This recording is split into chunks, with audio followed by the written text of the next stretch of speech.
Hello and welcome to S S class. तर students, तुम्हाला माहिती आहे की जर स्विमिंग पूलमध्ये जर डायव्हर स्विमिंग करण्यासाठी डायव्हिंग करतो, तर त्यावेळेस तो त्याचं जे हेड आहे त्याला बेंड करतो. ठीक आहे.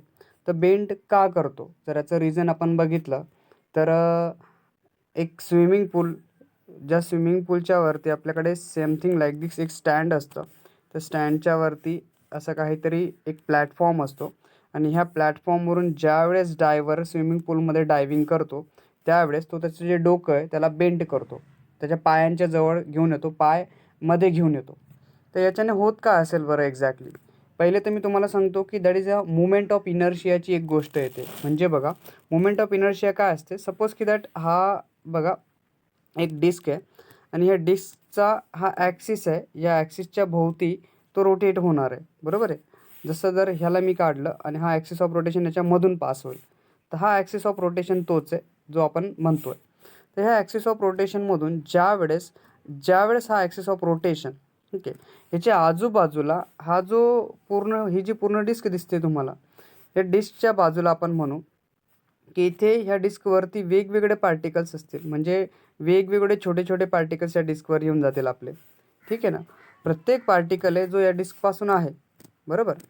मग जर डिस्कवर अशी जी डिस्क आहे आपल्याकडे, ही जी डिस्क आपल्याला दिसते, या डिस्कचा हा ॲक्सिस ऑफ रोटेशन हा सेंटर आहे जर त्याचा, ठीक आहे, हा सेंटर आहे. आणि ह्या सेंटरपासून हे जे छोटे छोटे मासेस आहेत त्याचे त्याचे काहीतरी डिस्टन्सवर असतील. ईच अँड एव्हरीवेअर हे मास डिस्ट्रीब्युशन असेल प्रत्येक पार्टिकलचं, बरोबर. म्हणजे हे इथून काहीतरी डिस्टन्सवर असेल, काहीतरी आर डिस्टन्सवर असेल, बरोबर. प्रत्येक पार्टिकल झाला एकच नाही तर सगळ्यांचं काही ना काही डिस्टन्स असेल आणि प्रत्येकाचं काहीतरी मास असेल, एम एवढं मास असेल प्रत्येकाचं. ठीक आहे. तर हे आपलं मुवमेंट ऑफ इनर्शिया दाखवतं. म्हणजे काय की sum of movement of inertia असतो आपला सम ऑफ समेशन ऑफ, म्हणजे सगळे मास, ठीक आहे, आणि डिस्टन्स यांचा जो प्रोडक्ट केला जातो, जे मल्टिप्लिकेशन केलं जातं, दॅट इज व्हॉट की summation of product of mass of square of their distance between. म्हणजे त्याचा जे डिस्टन्स आहे त्याचा जो स्क्वेअर करून घेतला मी, तर त्यावेळेस आपल्याला हे कन्सिडर करता येतं. म्हणजे बघा की sum of product of the masses of each particle, म्हणजे प्रत्येक पार्टिकलचा मास, ठीक आहे, मल्टिप्लाय जर केलं मी, पण स्क्वेअर करून मल्टिप्लाय करावं लागेल. कोणाचा स्क्वेअर? जे डिस्टन्स आहे परपेंडिक्युलर डिस्टन्स. म्हणजे आता हा भाग आला इथून, हा पार्टिकल आला इथून, ॲक्सिस ऑफ रोटेशनपासून पार्टिकल ह्या आर डिस्टन्सवरती आहे. ठीक आहे. काय? आर डिस्टन्सवर जर असेल तो, जर हा आर डिस्टन्सवर आला तर ह्या आरचा स्क्वेअर आणि ह्याचं हे झालं इथे मास एम. ठीक आहे. काय झालं याचं मास? हे झालं मास यम, एवढा मास त्याच्यावर असेल. ठीक आहे. हे मास यम आहे. तर ह्या दोघांचं मल्टिप्लिकेशन एक मुवमेंट ऑफ इनर्शिया दाखवेल मला. कोणाचा? एका पार्टिकलचा मुवमेंट ऑफ इनर्शिया. ठीक आहे. म्हणजे एकासाठी दॅट इज पूर्ण मुवमेंट ऑफ इनर्शियाची गोष्ट केली म्हणजे इथे एकच थोडी पार्टिकल आहे, हे सगळे पार्टिकल्स आहेत. अशा सगळ्यांची समेशन लागून जाते. म्हणजे सगळ्यांना प्लस करून घेतो मी आणि सगळ्यांना प्लस केल्यावर माझ्याकडे एक काय येतो? मुवमेंट ऑफ इनर्शिया येतो. तुम्ही म्हणणार की सर मुवमेंट ऑफ इनर्शियाचा म्हणजे फरक काय पडतो बरं?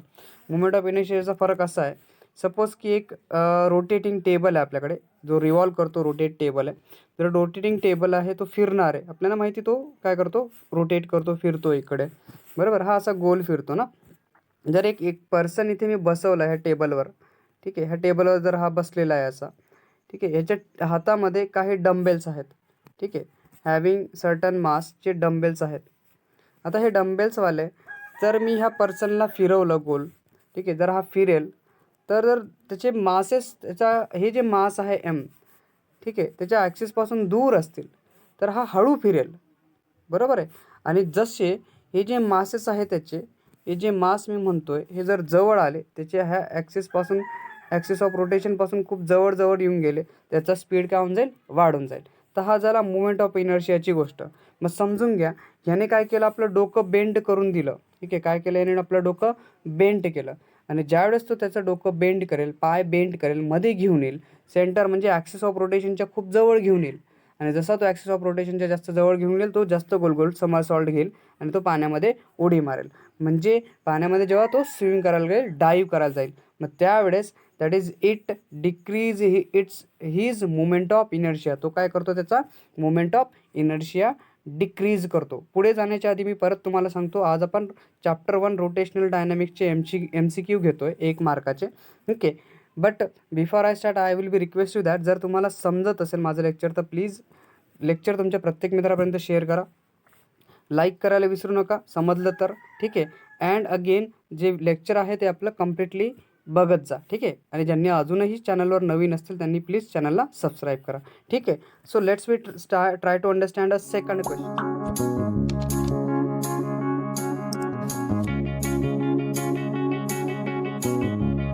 क्वेश्चन काय दिलेला आहे की angular momentum. Okay. The angular momentum of a system of a particle is conserve म्हणजे चेंज होत नाही.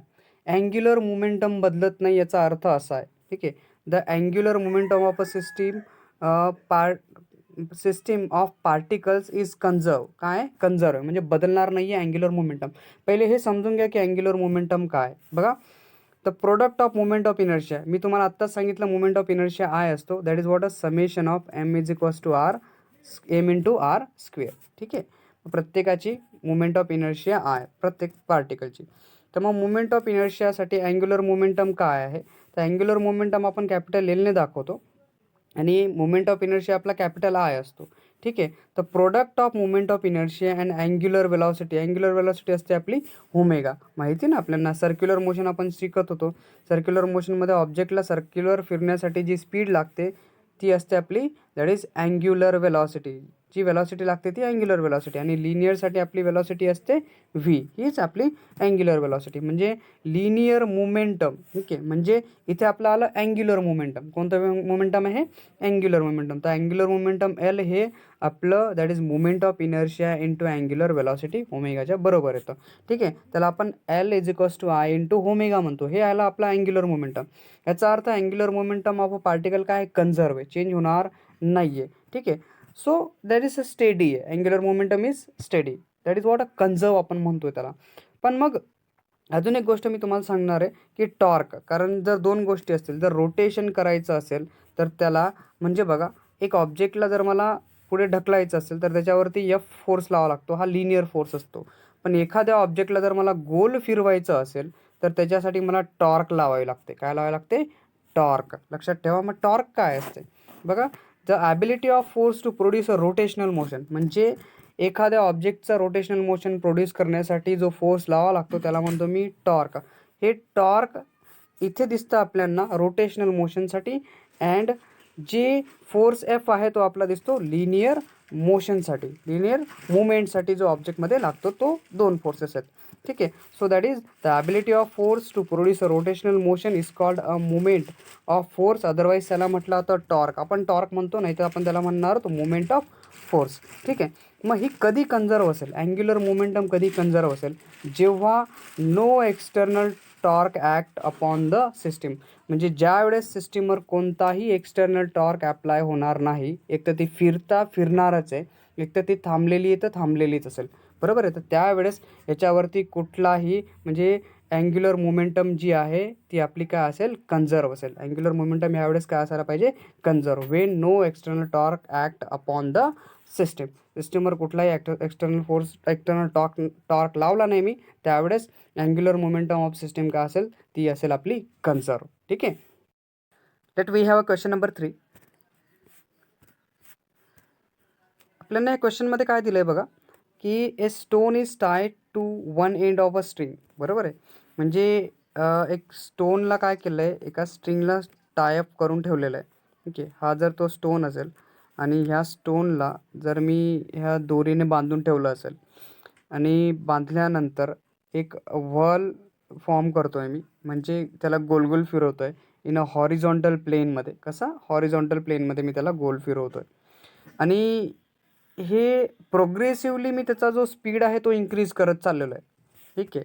So what he ask us की a stone is tied to one end of a string holding the other end.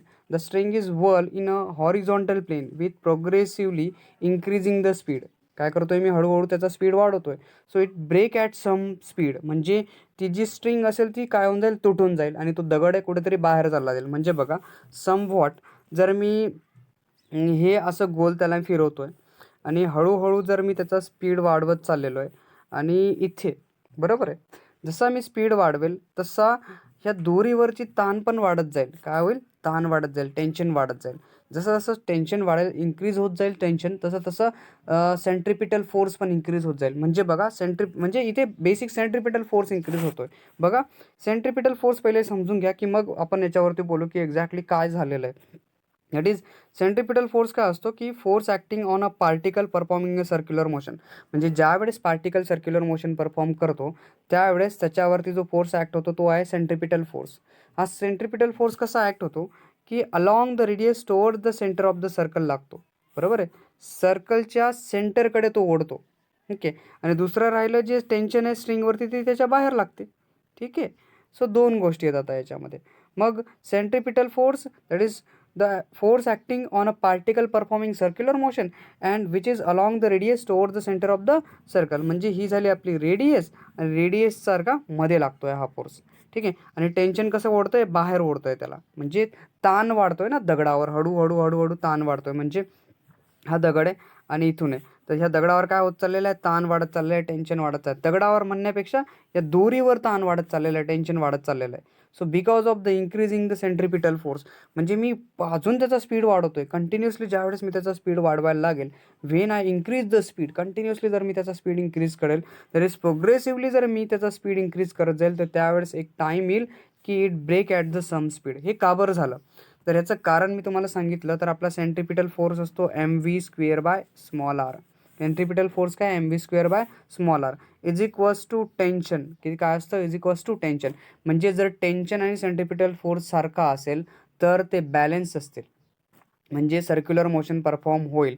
पण ज्यावेळेस हे disbalance झाले, tension आणि centripetal force जर सारखे नसले, सेंट्रिपिटल फोर्स खूप जास्त झाला, तर टेन्शन जास्त येऊन जाईल आणि ते तुटून जाईल.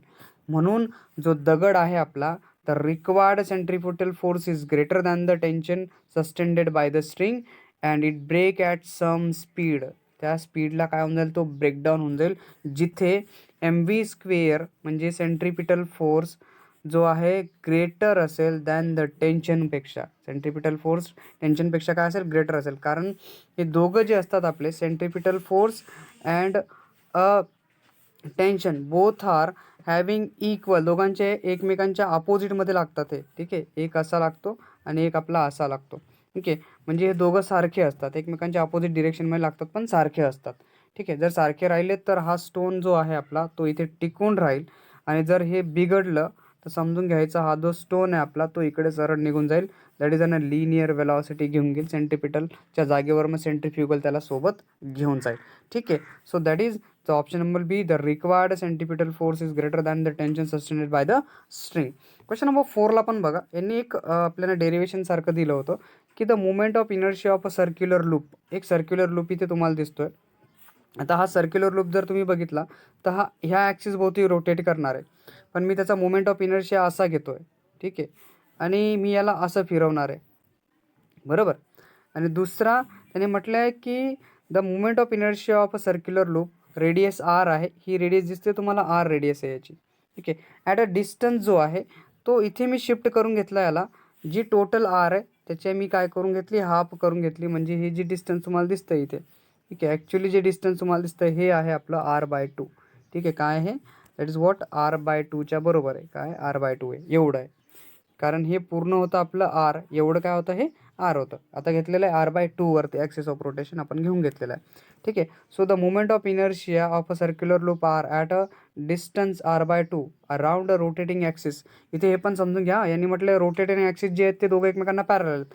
हे दोघं एकमेकांना रोटेटिंग ॲक्सिस पॅरलल दाखवतोय. ठीक आहे. बरोबर. म्हणजे हा असा फिरवणार आहे मी, हा दिसतोय हा झेड ॲक्सिसच्या भोवती फिरणार होता, पण मी त्याला फिरवताना काय करणार आहे? हा जो दिसतोय एक्सच्या आजूबाजूला फिरवणार आहे. ठीक आहे. आणि वायच्या आजूबाजूला फिरवणार आहे. पण हा मी इथे शिफ्ट करून घेतला, जो ओ होता तो मी इथे शिफ्ट केलेला आहे, दॅट इज r/2 वरती. जर असं असेल तर rotating axis parallel horizontal diameter. ठीक आहे ना, हॉरिझॉन्टल डायमीटर. मग हा इथे घेऊन आलो बघा मी. जर मी इथे घेऊन आलो तर r/2 होऊन जाईल हा इथे आता. ठीक आहे. याच्यासाठी एक थेरम आपल्याला माहिती पाहिजे, तो आहे parallel axis theorem. Parallel axis theorem बघा, I/O म्हणजे बघा हा जो दिसतो ना तुमचा ओवाला, हा मोमेंट ऑफ इनर्शिया आहे. इथे मोमेंट ऑफ इनर्शिया. ठीक आहे. हा मोमेंट ऑफ इनर्शिया आहे. दुसरा मोमेंट ऑफ इनर्शिया सेंटर दिसतोय, हा सेंटरवरचा moment of inertia I C. ठीक आहे. And the second one is that plus the distance, किती दूर आहे हा, हा किती आहे आर वरती दिसतोय तुम्हाला, काय दिसतोय हा आर वरती. पण आपण इथे आर वरती दिसतोय तुम्हाला, आपण घेतलेला हा काय दॅट इज R/2 वरती, अर्धा घेतलेला आहे. किती घेतलाय अर्धा. त्यांनी म्हटलंय R/2 वरती हा आहे आता. मग बघा जर हा R/2 वरती असेल एच, तर आपण त्याला एचच्या जागेवरती काय करून घेऊ, मास आहे, दुसरं काहीच नाही, मास आहे. जसं मी तुम्हाला पहिले पण बोललो, इथे ॲक्सिस ऑफ रोटेशनपासून हा जर पार्टिकल इथे आहे, ठीक आहे, तर ह्या पार्टिकलचं मास असेल एम आणि तो काय असेल आर डिस्टन्सवरती असेल. म्हणजे moment of inertia I is equals to capital M R स्क्वेअरच्या बरोबर होऊन जातो. ठीक आहे, ह्या सिंगलसाठी हा इथे येऊन जाईल. मग बघा जर आय सी हा असतो आपला mr²/2, कारण मोमेंट ऑफ इनर्शिया हा सर्क्युलर लूपसाठी घेतला जातो. Circular loop along its diameter घेतला जातो, अलॉंग इट्स डायमीटर, म्हणून mr²/2. दुसरा हा तर मी एचला चेंज केला आहे, R/2 वरती घेऊन आलेलो आहे. मग आरचा स्क्वेअर होऊन जाईल आणि 2चा पण स्क्वेअर, जो 4 आणि R² करून देईल. आता इथे बघा जरा, इथे बेस 2 आहे, इथे बेस 4 आहे ना, तर मी दोघांचा बेस सेम करून घेतो, ह्याला पण 4 करून देतो. ठीक आहे, 4 याला जर 4 केला तर मला काय करावं लागेल, इथे 2ने मल्टिप्लाय करावं लागेल. 2 2 जा 4 होऊन जाईल. जर इथे 2ने मल्टिप्लाय करतो तर वरती पण 2 घ्यावं लागेल, म्हणजे 2mr²/2 प्लस mr²/4, म्हणजे हा 2 नसेल, हा 4 होऊन जाईल आता. बरोबर, काय झाला 4. मग 2 + 1 किती झाले 3 ना, 2 + 1 3, 2 + 1 हे होऊन जातील आपले 3/4 mr², म्हणजे option number B is your answer आपल्याकडे इथे येऊन जाईल. क्वेश्चन नंबर 5 बघा काय म्हटलेलं आहे याने. सगळ्यात पहिले 500 kgची गाडी आहे, टेकन अ राऊंड टर्न, रेडियसची आहे 50 मीटरची आहे. आता हा सेंटीमीटर फोर्सचा आपल्याशी गोष्ट करतोय असं आहे. ठीक आहे, म्हणजे जर एक सर्कल मी घेतलं हे आहे, दुसरं सर्कल मी जर घेतलं हे आहे माझ्याकडे, बरोबर, हे दुसरं सर्कल आहे, आणि इथे आपली जी गाडी आहे ही गाडी मे बी इथे मी आपण कन्सिडर करून घेऊ. आता ही जी कार आहे ही इथून जर आपण रेडियसपासून घेतली, ही सेंटरपासूनची गोष्ट करते आपली जी गाडी आहे, ही सेंटरपासून इथून इथपर्यंत याची जी रेडियस आहे ती आपली आहे, आपल्याला दिसते की 50 मीटरची रेडियस आहे. किती आहे 50 मीटरची रेडियस यांनी घेतलेली आहे. ठीक आहे, गाडीचं वजन आपल्याला दिलेलं आहे, म्हणजे मास दिलेलं आहे एम, जे आहे 500. किती आहे 500 kgची गाडी आहे. ठीक आहे, हिची जी लिनियर वेलॉसिटी आहे, linear velocity of the car, linear velocity जी आहे गाडीची ती आहे आपली 36 km/h. किती आहे 36 km/h आहे त्याची व्हेलॉसिटी. ठीक आहे, तर ही गाडी अशी चाललेली आहे सर्क्युलर लूपमध्ये. मग बघा सगळ्यात पहिले हा 36 किलोमीटरला कन्वर्ट करा. पहिले किलोमीटर पर हवर दिलेला आहे ना, तर याला मीटर पर सेकंडमध्ये कन्वर्ट करा. ठीक आहे, मीटर पर सेकंड म्हणजे 36ला जर 5/18ने आपण गुणून दिलं तर आपल्याकडे येऊन जाईल 18 दुने 36 आणि 5 दुने 10, बरोबर आहे 10. म्हणजे मग आपल्याकडे हा मीटर पर सेकंड किती आला, 36च्या जागेवर माझ्याकडे येऊन जाईल आता, तोच माझ्याकडे असेल हा 10 मीटर पर सेकंड. ठीक आहे, मग बघा आपला सेंट्रिपिटलचा फॉर्म्युला काय आहे, mv²/r. ठीक आहे, mv²/m. एम आहे 500. ठीक आहे, व्ही आपण काढला 10. ठीक आहे, आणि आर आपल्याकडे आहे 50. आर किती आहे 50. ठीक आहे, तर मग आपण जर ह्या सगळ्यांना व्हॅल्यू पुट करून दिल्या तर 10चा स्क्वेअर असतो आपला, दॅट इज 10 × 10 100 होऊन जाईल. बरोबर आहे, 10 100 आणि हे 500 आले आपले, गुणिले 500. बरोबर आहे, 500 गुणिले 100. ठीक आहे, भागिले 50, 0 कट करून घ्या. ठीक आहे ना, बरोबर, 5 दुने 10. ठीक आहे, आणि हे 500 गुणिले 2 किती झाले 1000, म्हणजे 1000 न्यूटन जे आहे ते आपलं काय होऊन जाईल, इथे आन्सर येऊन जाईल. क्वेश्चन नंबर 6 बघा, यांनी म्हटलेलं काय होतं क्वेश्चन नंबर 6मध्ये, की एक सायक्लिस्ट आहे riding a bicycle at a speed, त्याचा स्पीड आहे 14 × √3 metre per second, take a turn around a circular road. ठीक आहे, काय करतोय सर्क्युलर रोडवरती टर्न घेतोय. बरोबर, सर्क्युलर रोडवरती त्याला टर्न घ्यायचा आहे. जर तो सर्क्युलर रोडवरती टर्न घेईल तर त्यावेळेस काय व्हायला पाहिजे बघा बरं, जरा याचा विचार करा की सर्क्युलर रोडवरती टर्न घेताना काय होईल. एक सायक्लिस्ट जर सर्क्युलर रोडवरती टर्न घेईल, बरोबर, हा सायक्लिस्ट आहे. ठीक आहे, त्याचा स्पीड आपल्याला त्याने दिलेला आहे, बायसिकलचा स्पीड किती आहे 14 × √3 मीटर पर सेकंडचा आहे. ठीक आहे, रेडियस दिलेली आहे 20√3. ठीक आहे, रेडियस बघा जरा, रेडियस काय दिली त्याने, रेडियस दिली आपल्याला 20√3 आणि जो स्पीड आहे तो त्याने देऊन ठेवलेला आहे. व्ही दिलेला आहे, आर दिलेला आहे त्याने, बरोबर. व्ही आणि आर दिलेला आहे. Turn without skidding. आता याने ॲक्सेलरेशन ड्यू टू ग्रॅव्हिटी पण दिला. G is equals to 9.8 metre per second square. So what is the inclination of the vertical angle. म्हणजे हा बघा तुम्ही, हा असा रोड असेल आता इथे, हा काय असेल आपला inclination, that is angle of elevation असतो ना आपण, तो म्हणतो. हा बघा जरा असा, हा रस्ता असा आहे आणि ह्याच्यावरती आपली ती सायकल इथे असेल. जर आपण सायकलिस्टचा विचार केला तर तो जो सायकलिस्ट आहे आपला, तो असा चालत असेल इथे, बरोबर आहे, असा असेल. आणि हा थिटा आपल्याला तो विचारतोय की किती इन्क्लिनेशन असेल तिथे. तर हा इन्क्लिनेशन ॲक्च्युली तिथे नसेल, कारण इथे रोडवर नाही आहे, तो स्वतः इन्क्लाइन होईल. कसा होईल बघा, हा रस्ता आहे आणि हा स्वतःला काय करेल, तो सायक्लिस्ट जो आहे आपला, तो सायक्लिस्ट आहे, तो स्वतःला बेंड करून घेईल इथे. हा सायक्लिस्ट स्वतःला काहीतरी अँगलवरती बेंड करेल, म्हणजे लाईक दिस. म्हणजे हा रोड आला आणि सायक्लिस्ट काय करेल, रस्त्याच्या मधोमध स्वतःला बेंड करून घेईल असा. हा सायक्लिस्ट असेल आपला असा, बरोबर. हा सायकल चालवणारा तो थिटा अँगल बनवून घेईल. कारण फोर व्हीलर टर्न होऊ शकत नाही म्हणून आपण रस्ताच बँक करून घेतो. ठीक आहे, अँगल ऑफ बँकिंग विचारला त्याने थिटा. ठीक आहे, अँगल ऑफ इलेव्हेशन. तर इथे सायक्लिस्टसाठी काही गरज पडत नाही, कारण सायक्लिस्ट जर टू व्हीलर आहे, तो थोडा स्वतःला काय करून घेतो, बेंड करू शकतो, म्हणजे अँगल ऑफ इन्क्लिनेशन काढू शकतो. मग हा जो अँगल ऑफ इन्क्लिनेशनचा फॉर्म्युला असतो आपला, थिटा इज इक्वल्स टू, जसा अँगल ऑफ बँकिंग मी तुम्हाला शिकवला होता. जर तुम्ही रोटेशनल डायनॅमिक्स माझा चॅप्टर बघितलं नसेल तर ते नक्की बघा. ठीक आहे, थिटा जो आहे tan inverse of V square upon R जीच्या बरोबर आहे. ठीक आहे, तर आर तर व्ही माहिती आहे आपल्याला, व्ही किती आहे 14. ठीक आहे, 14 इंटू रूट 3चा स्क्वेअर म्हटला, 14 इंटू रूट 3चा स्क्वेअर. 14चा स्क्वेअर म्हणजे 14 इंटू 14 आणि रूट 3चा स्क्वेअर म्हणजे रूट आणि स्क्वेअर चालला जाईल तुमचा आणि 3 राहून जाईल इथे फक्त, बघा. आणि दुसरा राहिला तुमचा हा 20 म्हणजे आर 20 रूट 3 आणि जो जी आहे तुमचा घेतलेला, त्याकडे G is nothing but 9.8. So when we solve this, जर मी याला सॉल्व करून घेतलं तर माझ्याकडे येईल टॅन इनवर्स ऑफ रूट 3 फक्त. काय येईल, टॅन इनवर्स ऑफ रूट 3. तर टॅन इनवर्स ऑफ रूट 3 जर आलं तर टॅन इनवर्स ऑफ रूट 3 असतो आपला थिटा. टॅन इनवर्स रूट 3 म्हणजे टॅन थिटा रूट 3 कधी असतो, तर तो असतो 60 डिग्रीला. म्हणजे याचा अर्थ रोडमध्ये आणि त्या सायक्लिस्टमध्ये असणारा अँगल थिटा हा किती असेल, 60 डिग्रीचा असेल. किती असेल, 60 डिग्रीचा. ठीक आहे, here is somewhere a mistake, 600 नसेल, हा डिग्री आहे. एक जो पॉईंट दिसतोय तुम्हाला, हा 30, 40, 45, 60 आणि 90 दिलेला आहे, तो डिग्रीमध्ये आहे ॲक्च्युली. ठीक आहे, म्हणजे किती असेल हा 60 degree. Option number C is our answer. Question number 7 पण बघा, याच्यामध्ये पण काय दिलं होतं. तो विचार होता, एक स्ट्रिंग आहे ज्याची लेंथ यल आहे. स्ट्रिंगची लेंथ किती आहे, L. Fix at one end, एका एंडला फिक्स करून ठेवलेली आहे. ठीक आहे, एका एंडला स्ट्रिंग काय फिक्स केलेली आहे. यल लेंथची स्ट्रिंग एका एंडला फिक्स केलेली आहे, एक एंड फिक्स आहे, बरोबर. त्याची लेंथ यल आहे. So one end and carry a mass of M, carry mass M at the other end. म्हणजे सपोज काय, consider this is what the string, इथे फिक्स आहे आणि इथे मास यम आहे, त्याचं मास काय एम आहे. ओके, स्ट्रिंग मेक अ 2 पाय, म्हणजे 2/पाय, 2/पाय म्हणू मी त्याला, 2/पाय म्हणतो मी त्याला, 2/पाय रिव्हॉल्युशन पर सेकंडमध्ये करतो. ठीक आहे, म्हणजे हा तुमचा आर येऊन गेला इथे. ठीक आहे ना, काय येऊन गेला, आर. आता बघा, जर तुम्ही ह्याला असं घेतलं असं, तर हा असा फिरेल बघा.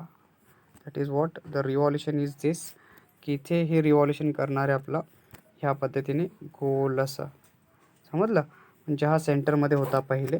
ह्याला आपण कोनिकल जो आपला असतो ना, कोनिकल पेंडुलम, ते कोनिकल पेंडुलममध्ये घेऊन जाऊ.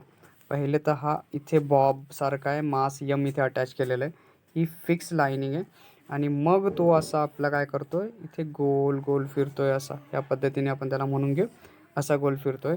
म्हणजे ही जी लेंथ आली आपली दुसरी, बरोबर, इथून एवढी, इथून एवढी, म्हणून याला मी काय करू शकतो, आर कन्सिडर करू शकतो. हा आला आपला आर. आर किती आहे, 2/पायच्या बरोबर आहे. ठीक आहे, तर आपल्याला अँग्युलर वेलोसिटीचा फॉर्म्युला माहिती आहे, that is omega is equals to 2πr.